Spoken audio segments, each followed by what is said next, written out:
So yun po, no, what's up in universe. For today's video, magsusumbong muna ako sa inyo. So 3 days na ako, no, kumbaga every other day I'm doing a 5-kilometer run.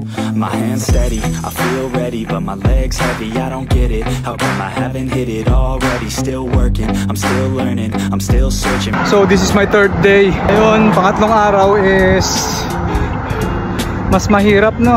Alam nyo kung bakit? Kung di ko talaga sinubukan mag-run, hindi ko makikita yung sarili ko pala, no? Meron akong runner's knee. What is patellofemoral pain, also referred to as runner's knee?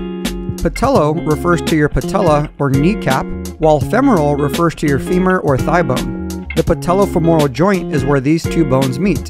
Therefore, patellofemoral pain is just a fancy way of saying your knee hurts. It's usually non-traumatic in nature, with diffuse pain gradually presenting behind or around the patella with squatting, jumping, running, or going up and down stairs. Symptoms may also present with kneeling or prolonged periods of sitting, which has been labeled the movie theater sign. Rehab often consists of exercises and activities that progressively challenge the hip and knee through a variety of movements, including ones that stress the patellofemoral joint more over time. So nung first day ko, okay siya, no, smooth.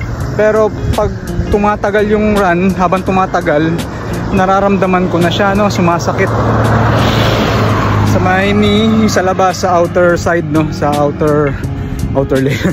dito yan, dun yung masakit. And then syempre kumonsulta ako sa mga runners, you know, like my sister, no,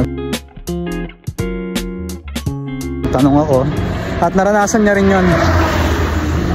So ang nangyayari is parang mamamaga siya, yung nga tinatawag nating runner's knee. Ni-research ko rin sa YouTube, no, and then mga dapat natin gawin bago tumakbo, and then after, no, before and after, syempre.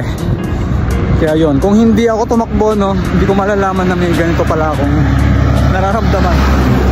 So at least now I know. Pero nagiging sagabal siya sa pagtakbo ko ngayon.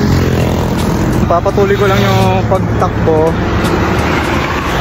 and yung parang therapy, no, parang yun nga, yung pre-run saka yung after, no, na mga exercises.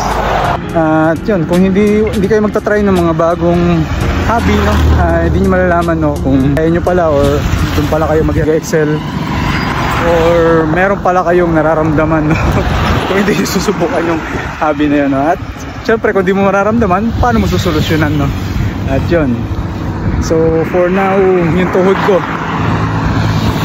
yan, yung tuhod ko, hindi naman ako runner, no, pero meron tayong runner's knee. Ngayon lang ako 3 times lang, 5K, and yun yung aking dapat solusyonan. Masakit siya.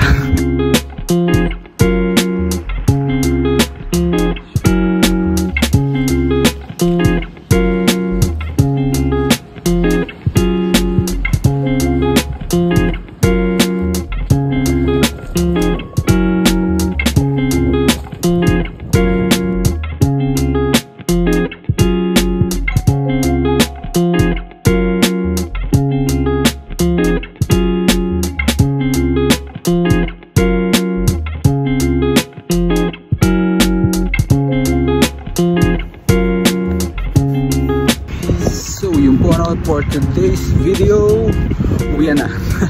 See you next time. Peace out. Sarap dito sa labas, no, lalo na pag malapit ka sa Dalampasigan, no, yung karagatan. Sarap pag may me time ka.